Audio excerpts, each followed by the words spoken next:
Mitos y leyendas. Las joyas de Helena de Troya. La Ilíada de Homero, el poema épico más grande jamás escrito. Una historia sobre los héroes legendarios y las batallas de la guerra de Troya cuando los griegos lucharon para recuperar a Helena de Troya. Se trata de un maravilloso elenco de personajes, un mito. Pero para un hombre las historias de la Ilíada eran algo más que un mito. Homero describía la realidad, y esa iba a ser su misión, demostrarlo. Para Heinrich Schliemann, el poema era un mapa del tesoro que podría conducir a riquezas incalculables. Las joyas entregadas a Helena de Troya por el rey Príamo.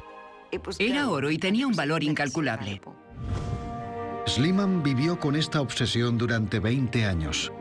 Tenía una gran confianza en sí mismo. Solo tenía una idea en la cabeza: encontrar el tesoro. Su propia historia se convertiría en épica. La historia de un hombre y su búsqueda de las joyas perdidas de Helena de Troya.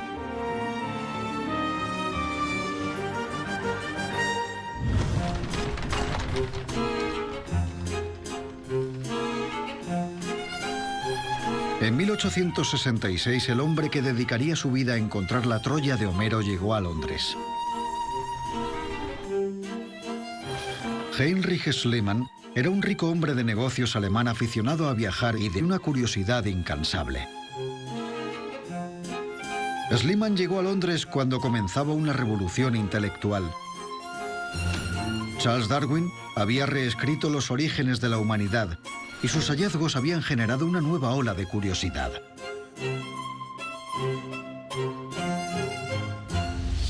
Es cierto que Schliemann llegó justo en el momento oportuno. Había mucho interés en la prehistoria y empezaba a extenderse por el mundillo de la arqueología.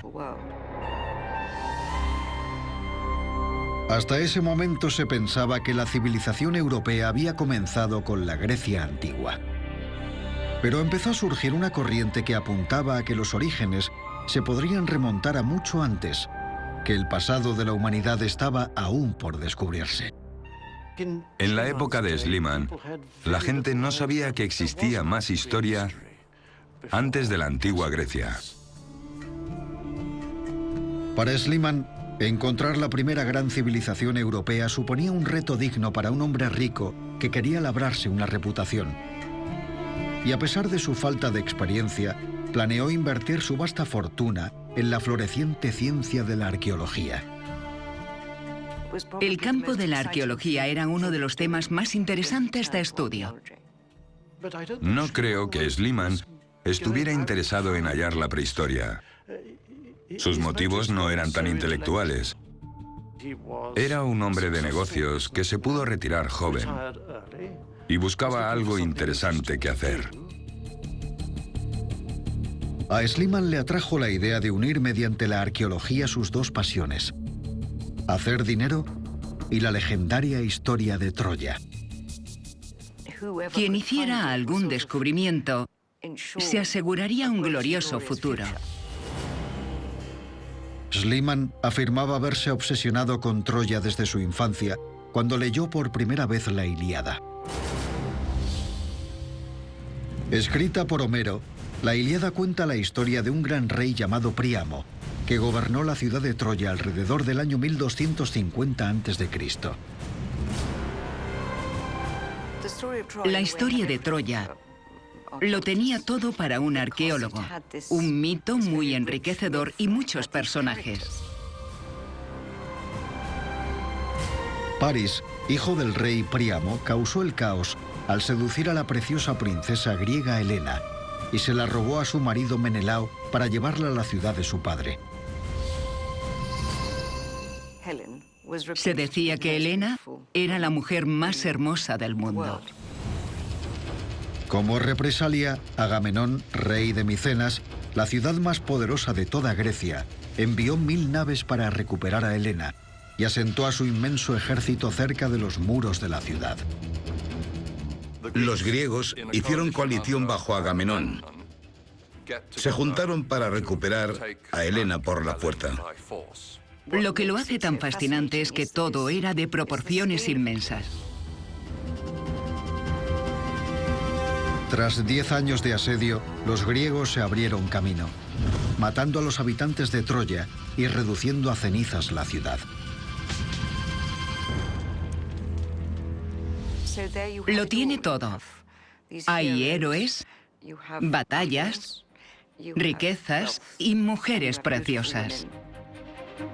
Para Schliemann, lo más importante era la posible existencia de tesoros enterrados. En la Ilíada de Homero se hablaba del tesoro de Príamo, una colección incalculable de oro y joyas que el rey le había regalado a Helena. A Schliemann le cautivaba la idea de que el oro se hubiese escondido en la ciudad agonizante durante la destrucción final de Troya bajo las llamas. No se quitaba esa imagen de la cabeza. Estaba tan obsesionado con la Ilíada que para él, el relato sobre el tesoro de Príamo era real. Si Homero había dicho que había oro, es que había oro. De hecho, el tesoro no juega un papel importante en la Ilíada, pero sí lo tenía en la mente de Schliemann. Schliemann creía que la Ilíada estaba repleta de pistas para ser descubiertas por los arqueólogos y que si las seguía le llevarían hasta el tesoro de Príamo. La mayoría de los historiadores del siglo XIX creían que la Troya de Homero solo era un mito, no un hecho histórico. Muchos investigadores pensaban que solo existía en la imaginación de Homero, que era mitología. Pero la convicción de Schliemann era firme y se autoasignó la misión de descifrar las pistas de la Ilíada con la misma dedicación con la que había creado su fortuna en los negocios. Tenía una energía extraordinaria. Era un hombre de grandes convicciones y concentración. Cuando se le metía algo en la cabeza, procedía con disciplina militar. Podía defenderse en 22 idiomas. De forma autodidacta, Schliemann aprendió griego antiguo en unos pocos meses. Solo hablaba en ese idioma y llenaba libretas enteras con traducciones hasta que fue capaz de leer a Homero en su idioma original. El hombre de negocios se transformó a sí mismo en un singular arqueólogo. Se volcó en dominar literatura e historia antigua. Y era muy capaz, era muy inteligente. A finales de 1868, con la obra de Homero en el bolsillo, Schliemann zarpó en busca de Troya. Solo tenía una idea en mente: encontrar el tesoro.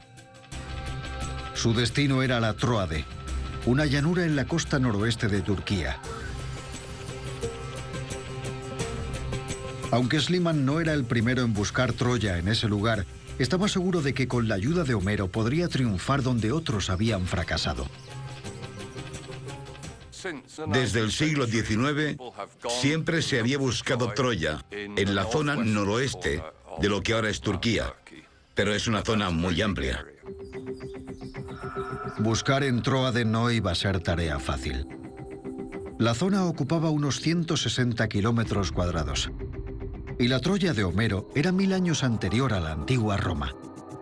Tendría que estar enterrada o detrás de construcciones hechas a posteriori. La prehistoria no estaba en lugares determinados. Estaba enterrada bajo capas y capas de distintos pueblos. Schliemann esperaba que la respuesta se hallara en un pueblo llamado Burnavasi. Estaba rodeado de restos arqueológicos y parecía el lugar ideal para la Troya descrita por Homero. Burnavasi tenía ciertos elementos que encajaban a la perfección, incluso restos de fortificaciones y murallas. Estaba bien posicionada. Había restos en lo alto, montículos funerarios y ríos en la parte inferior. Todo encajaba a la perfección con la descripción que Homero hacía de Troya. Los arqueólogos ya habían excavado en la zona buscando Troya, pero no habían encontrado nada. Schliemann no se iba a rendir. Tenía su propio método para comprobar si Burnavasi encajaba con la Ilíada. En un conocido episodio de la Ilíada, el héroe griego Aquiles persigue al guerrero troyano Héctor dando 3 vueltas alrededor de las murallas de Troya antes de vencerle en combate singular.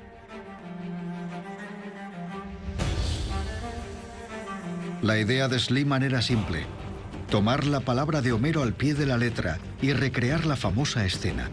Si conseguía correr alrededor de la colina 3 veces, entonces Burnavasi podría ser Troya. Pero enseguida se dio cuenta del problema. Nadie podría aguantar físicamente el recorrido que Homero había descrito en aquel lugar, ni siquiera el semidios Aquiles. Acabó el recorrido arrastrándose.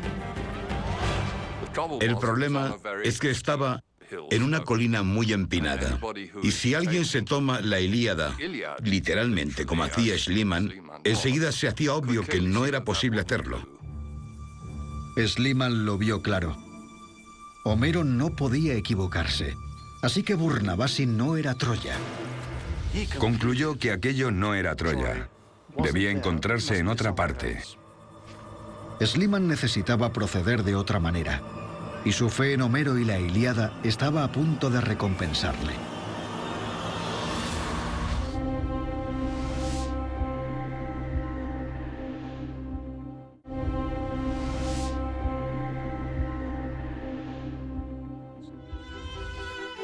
La siguiente parada de Schliemann era una colina llamada Isarlik, a 8 kilómetros al noroeste de Burnavasi.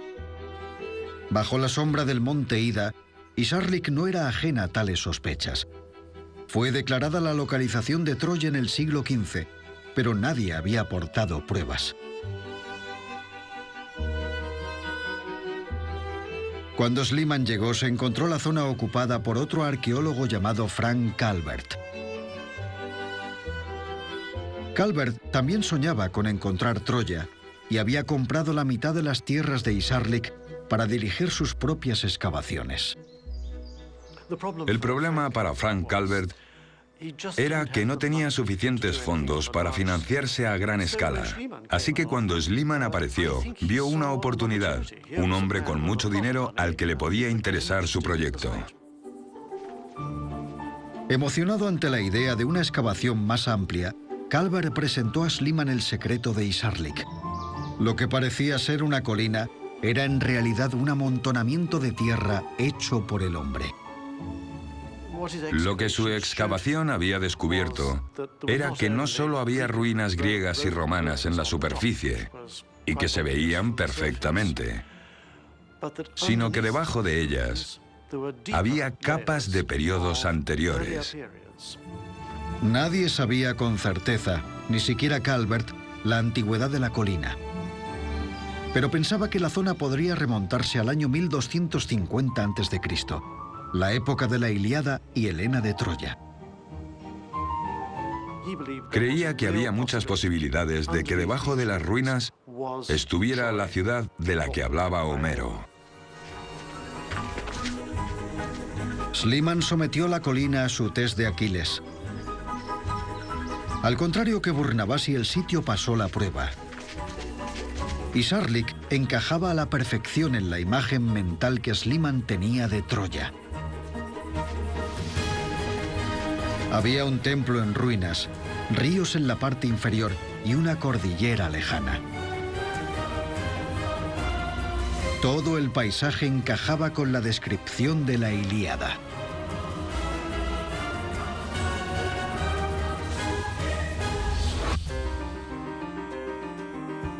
Schliemann estaba listo para excavar en busca de Troya y quería empezar cuanto antes. Pero Calvert le dijo que necesitaría el permiso del gobierno turco. Calvert era un hombre cauto, todo lo contrario que Schliemann. Schliemann no había amasado su fortuna siendo cauteloso. Ignoró a Calvert y contrató empleados para comenzar con la excavación de todas formas. La autorización podía esperar. Era un hombre influyente. Tenía mucho dinero, pero lo que no tenía era diplomacia, lo cual es importante si vas a excavar en un país extranjero. Los turcos se enfurecieron al descubrir que Sliman estaba acabando. Le exigieron que saliera de Hisarlik, pero Sliman no iba a rendirse. Estableció muchos contactos con los más poderosos e influyentes. Bombardeó a todos con cientos de cartas. Sliman envió a los turcos montones de disculpas y de amenazas. El estilo de las cartas de Sliman muestran una actitud de acoso hacia los débiles y muy sumisa y aduladora hacia los fuertes. Sabía de qué hilos debía tirar y sabía muy bien a quién podía sobornar. Todo eso le ayudó a persuadir a las autoridades turcas de que le dejasen hacer lo que quisiera. Después de 3 años, Sliman consiguió un trato. Tendría que pagar por todas las excavaciones en Hisarlik y repartir los hallazgos al 50% con el gobierno turco. Pero al menos ya tenía su autorización oficial para buscar Troya. Se puso manos a la obra, pero pronto descubrió que Hisarlik era un yacimiento muy complejo. Había muchas épocas diferentes enterradas. La colina se había ido formando a lo largo del tiempo, con una capa sobre otra, como si fuera un cuenco boca abajo. Durante siglos, los habitantes de Hisarlik habían ido añadiendo capas, edificando durante cientos de años. Sliman dio por hecho que como la Troya de Homero se remontaba al 1250 a.C., hace unos 3000 años, tendría que estar en el fondo. Para Sliman, el hecho de que Homero fuese de los comienzos de la literatura griega significaba que su Troya debía de encontrarse en la primera de la lista de las Troyas sucesivas. Sliman desarrolló un plan sencillo y brutal.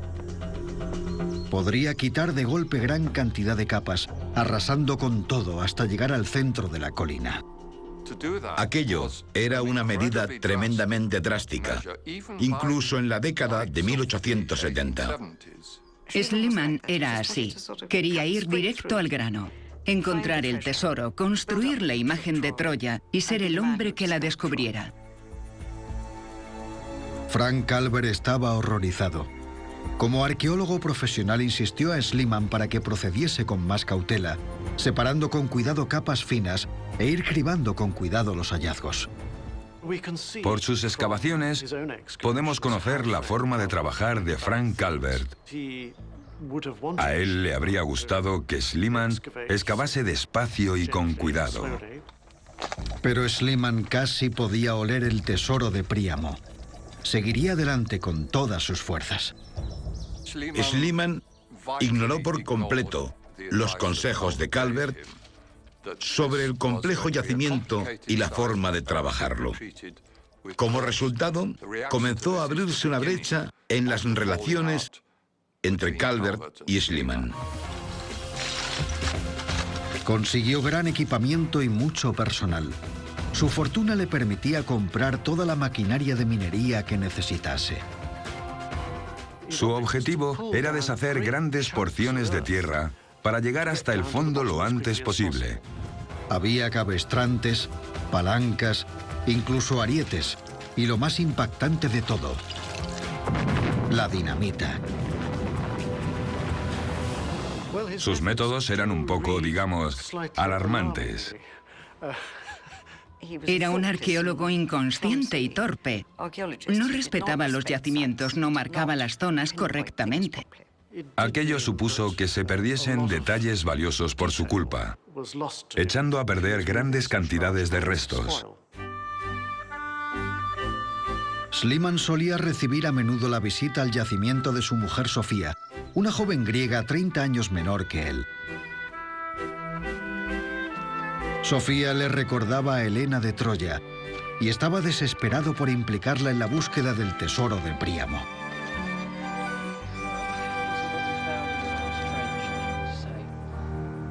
Pero hasta ese momento sus hallazgos eran decepcionantes. Seguía convencido de que en algún lugar de esa colina iba a encontrar el oro. En lugar de oro, Schliemann solo estaba encontrando piezas de barro y parecían muy primitivas. Nada que ver con el esplendor de la Troya de Homero que se había imaginado. A él no le emocionaba encontrar vasijas de barro, ya que no encajaban en su idea de Troya. Su sueño sobre Troya parecía desvanecerse. Era la búsqueda del tesoro sin el tesoro. La excavación de 1871 no dio resultados, pero Schliemann no iba a darse por vencido.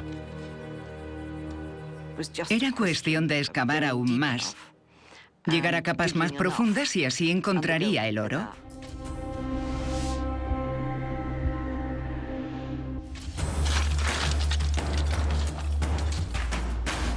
En 1872, Schliemann volvió para una segunda temporada y al fin se animó al encontrar un auténtico tesoro. Sus empleados desenterraron un friso de mármol.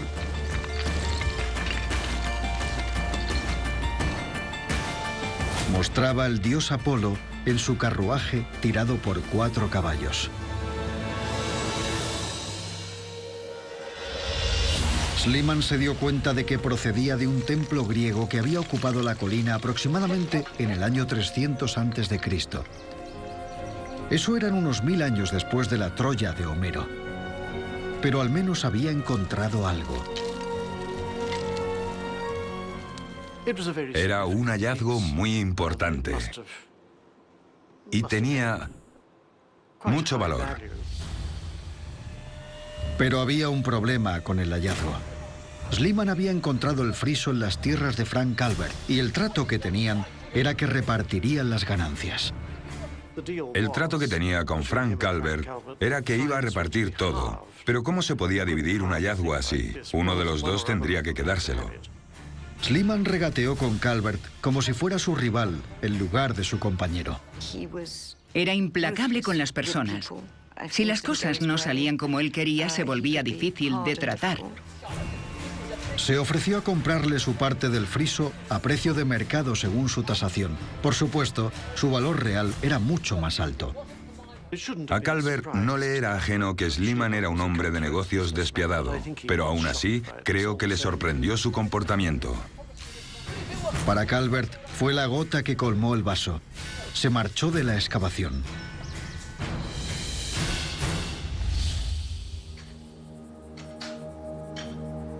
Para muchos, perder a su mentor arqueólogo habría sido un inconveniente, pero no desanimó a Schliemann. Aunque le faltaba experiencia, continuó usando los conocimientos que Calvert le había enseñado. Con el tiempo fue mejorando. Al estar acostumbrado a manejar libros de cuentas, no tuvo problemas en llevar un registro exhaustivo. Schliemann comenzó a anotar la localización exacta de cada hallazgo y las variaciones en la tierra que tenía cada capa. Contrató fotógrafos para registrar cada detalle. Schliemann introdujo la fotografía. Había fotos muy bonitas que creo que compensaron lo que había hecho en el yacimiento hasta entonces. Iba recreando toda la colina con fotografías detalladas. Y para la tercera temporada de excavaciones, en 1873, sus esfuerzos fueron recompensados. Desenterró restos de lo que parecía ser una ciudad prehistórica. Había un camino pavimentado, una torre inmensa y una puerta imponente. Para Schliemann era tal y como Homero había descrito Troya. Estaba seguro de que había hallado la puerta de entrada del palacio del gran rey Príamo. Había una puerta y detrás de ella un edificio que él pensó que podría ser el palacio de Príamo. Así que estaba seguro de que todo aquello encajaba con Homero. Al final de la temporada, Schliemann había descubierto otro hallazgo vital. se dio cuenta de algo muy importante, que los restos que estaba estudiando habían sido incendiados. Aquellos restos de carbón y cenizas estaban en la capa que Schliemann llamaba Troya II, justo en el fondo de la colina. Parecía que había encontrado la prueba que había estado buscando. Para él aquello eran evidencias de la infame destrucción de Troya con fuego cuando los griegos asediaron la ciudad. Estaba convencido de que esa era la capa de la Troya de Homero y proclamó su descubrimiento al mundo. Pero cuando las noticias llegaron a su Berlín natal, Schliemann se sorprendió al encontrarse con la mofa pública. Le atacaban con mucha fuerza y dureza. Era sorprendente. Su forma de publicitarse le brindó el desprecio del mundo académico. En la prensa le retrataban como a un buscador de oro con una esposa florero. Se burlaron sin piedad de sus métodos. Y aún peor, sus hallazgos sobre el palacio de Príamo y la Troya de Homero fueron descartados. Sus métodos carecían de precisión y su hallazgo estaba sin datar. Schliemann les llamó calumniadores y mentirosos. Pero en privado incluso él albergaba dudas. Para Schliemann había dos problemas principales sobre el yacimiento de Troya II.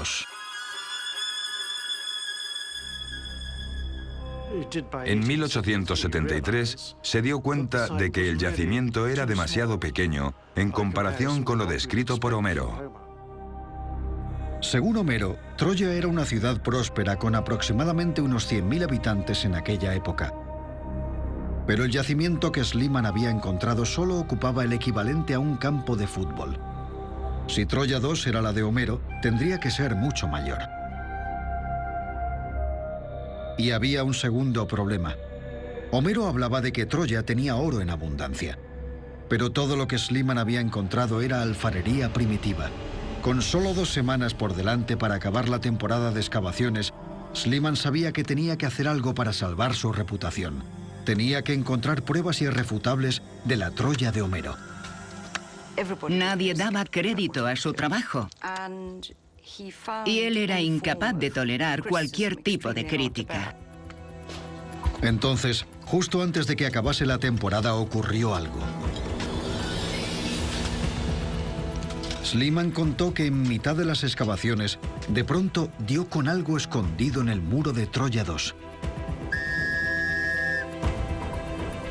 Se inventó una excusa para enviar a los trabajadores a un descanso, dejándole a él y a su esposa Sofía solos en el yacimiento.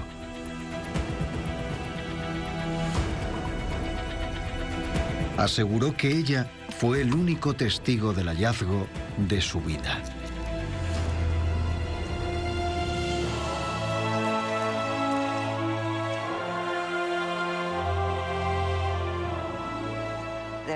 Ahí estaba, un alijo impresionante de brillante oro. Era todo lo que jamás había soñado.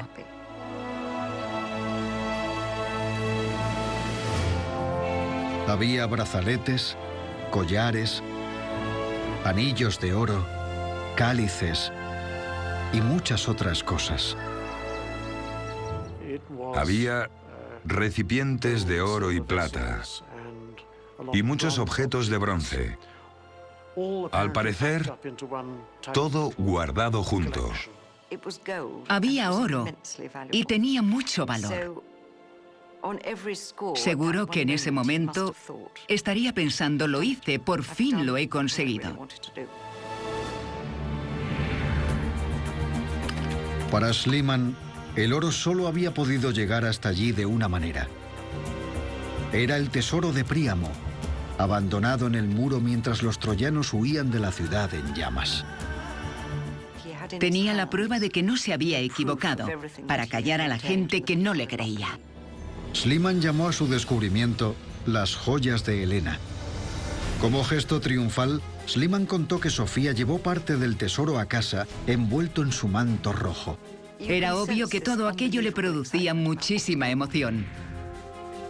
De nuevo, Schliemann proclamó su descubrimiento al mundo, pero esta vez eligió una forma peculiar para hacerlo.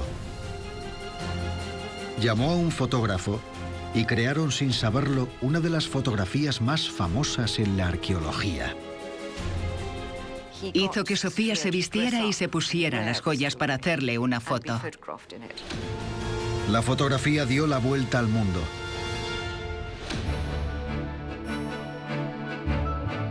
Fue una jugada maestra de publicidad. Schliemann se hizo famoso. Fue su momento de mayor gloria. Decirle a sus oponentes, mirad, no solo tengo las joyas, se las he puesto a mi mujer. Pero en Berlín, las críticas hacia Schliemann aumentaron. Para ellos, la fotografía era otra prueba más de que Schliemann era un buscador de tesoros y no un arqueólogo serio. La fotografía se hizo con la intención de poner furiosos a sus detractores. El mundillo académico aumentó sus ataques y la versión de Schliemann sobre el hallazgo les dio la munición perfecta. Le pillaron en dos incongruencias. Dijo que su mujer Sofía estaba allí y que le había ayudado a excavar. Era totalmente falso. Ella se había ido de viaje a Atenas. Por lo que parecía, Schliemann se había inventado un testigo para presenciar un hallazgo que nunca ocurrió. Schliemann respondió que simplemente quería que su mujer estuviese implicada en su vocación. A Sofía no le gustaba nada la arqueología y odiaba tener que estar en el yacimiento. Schliemann quería involucrarla y en consecuencia hizo un disparate. En segundo lugar, Schliemann no era claro sobre el lugar exacto del hallazgo en Troya II. A veces decía que lo había encontrado fuera del muro de la ciudad en Troya II.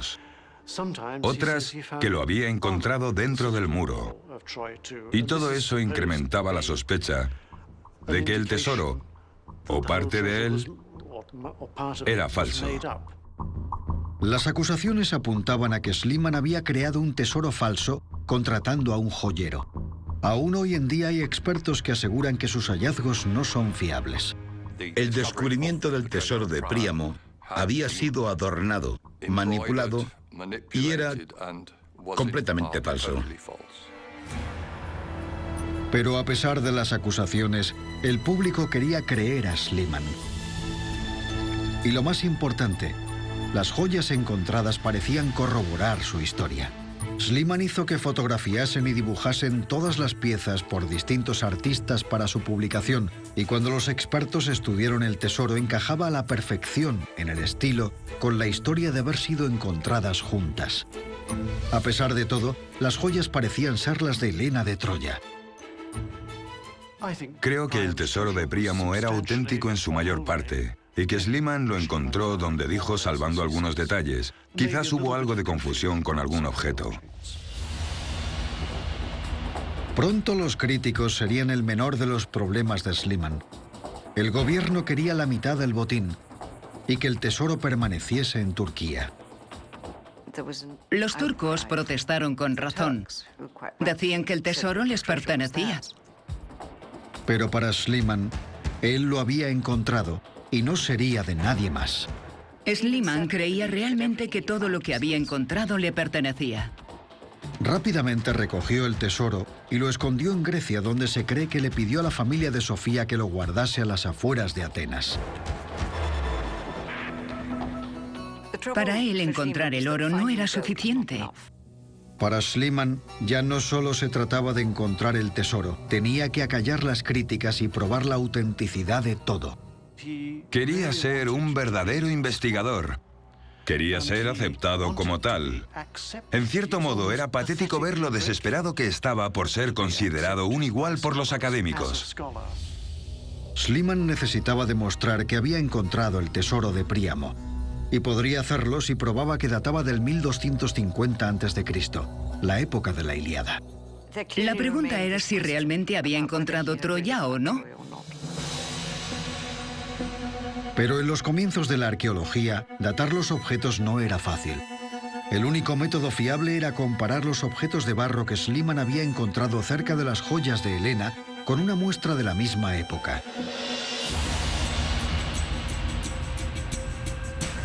Así que decidió excavar en el lugar en el que estaba seguro que podría comparar la época: Micenas. Micenas era el palacio del archienemigo del rey Príamo, el rey griego Agamenón, por lo que dataría de la época de la Ilíada. Y por suerte ya se habían desenterrado estructuras de aquel periodo. Si encontraba cerámica en Micenas, podría usarla para datarla de la Troya de Homero y silenciar a sus críticos.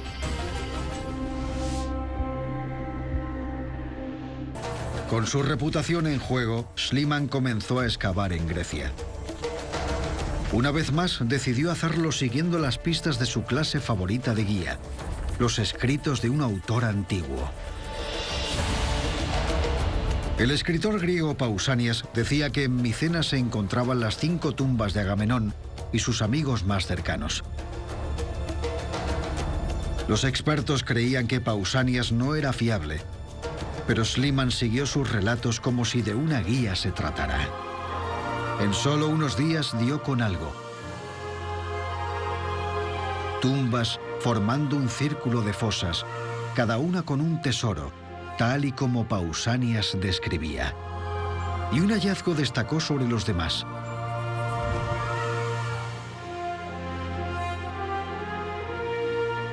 una máscara funeraria encontrada encima de la cara de un guerrero de unos 35 años.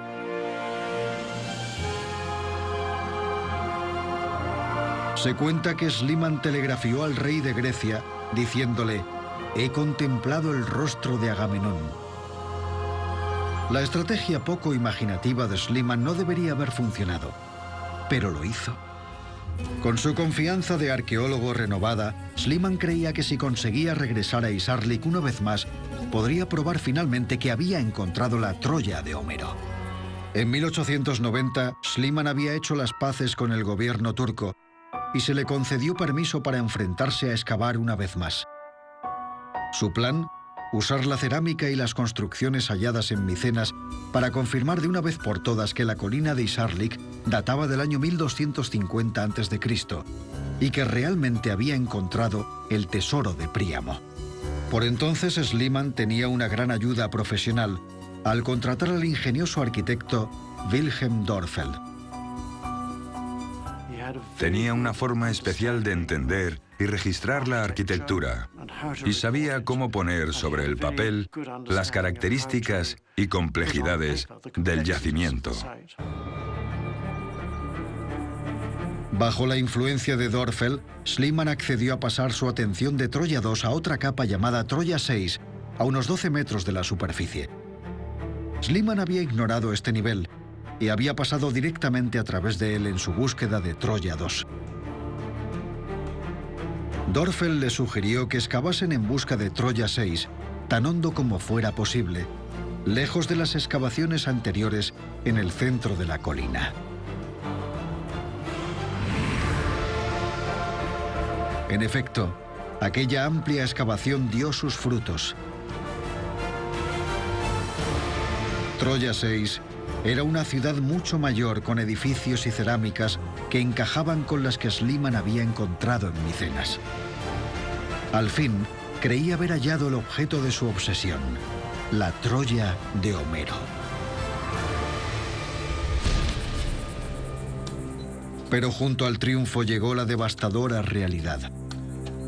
Si Troya 6 era la Troya de Homero, entonces Troya 2, donde Schliemann había encontrado el tesoro de Príamo, no podía serlo. Y aún peor, debido a sus prisas para llegar hasta el fondo de la colina, Schliemann había arruinado la misma ciudad que llevaba buscando 20 años. En el proceso había destruido enormes áreas de la Troya real y había arruinado evidencias arqueológicas de vital importancia. Tuvo que enfrentarse al hecho de que había destruido gran parte de los restos por el modo en que había hecho las excavaciones. Cuando se dio cuenta de la realidad, Schliemann quedó devastado. Schliemann se metió en su tienda y estuvo allí durante 3 días. Cuando al fin salió, dijo en tono derrotado: creo que tienes razón. En 1890, Schliemann se fue a la tumba, manteniendo públicamente su creencia en Troya II y en las joyas de Helena, evitando confrontar la horrible verdad.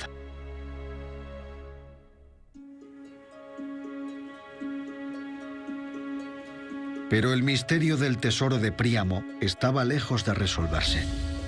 Schliemann legó las joyas de Helena al Museo de Berlín y permanecieron allí hasta el siglo XX, cuando desaparecieron, convirtiéndose de nuevo en las joyas perdidas. Era un gran paralelismo con toda la historia del tesoro de Troya.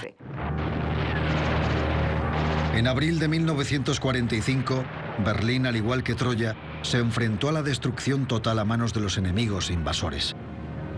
El Tercer Reich del régimen nazi dio sus últimos coletazos en la batalla de Berlín, mientras el Ejército Rojo de la Unión Soviética asediaba la ciudad. Cuando Hitler había muerto y la guerra terminado, el tesoro había desaparecido. Nadie sabía dónde estaba. Se había esfumado. Los rusos negaron haberlo cogido, dejando la duda sobre el paradero del tesoro de Helena de Troya, perdido una vez más. Pero de pronto, tras casi 50 años, Heinrich Schliemann y su hallazgo volvieron a saltar a los titulares. Uno de los hallazgos arqueológicos más importantes, el oro de Troya, va a exponerse mañana en Moscú. En 1994, tras la caída de la Unión Soviética, los rusos admitieron al fin que el tesoro estaba en su poder. Creían que estaban legitimados para tenerlo como reparación a los grandes daños sufridos en Rusia a manos de los alemanes. El tesoro estaba en Moscú e iba a exponerse en el Museo Pushkin. Donald Easton fue uno de los pocos arqueólogos extranjeros invitados a ver la colección. Sin ninguna duda se trataba de los mismos objetos que habían estado en Berlín. Easton se convenció de que el tesoro no había sido falsificado por Schliemann. Era evidente que había permanecido enterrado durante siglos. Era evidente que aquellos objetos habían salido de la tierra. No era posible que se hubiesen fabricado por encargo en el siglo XIX. Pero con esta afirmación había un inconveniente. Easton corroboró lo que Schliemann probablemente ya sabía, pero nunca admitió. Lo que llamamos el tesoro de Príamo no es realmente el tesoro de Príamo. Es de unos 1000 años antes que cualquier guerra troyana de la que se tenga constancia. Troya II, donde Schliemann había encontrado el tesoro, se había construido aproximadamente en el año 2300 a.C., 1000 años antes que la Troya de Homero. Así que no podía tratarse de las joyas de Helena de Troya. Pero su hallazgo pertenecía a una de las primeras civilizaciones europeas, más antiguo que cualquier descubrimiento desenterrado hasta entonces.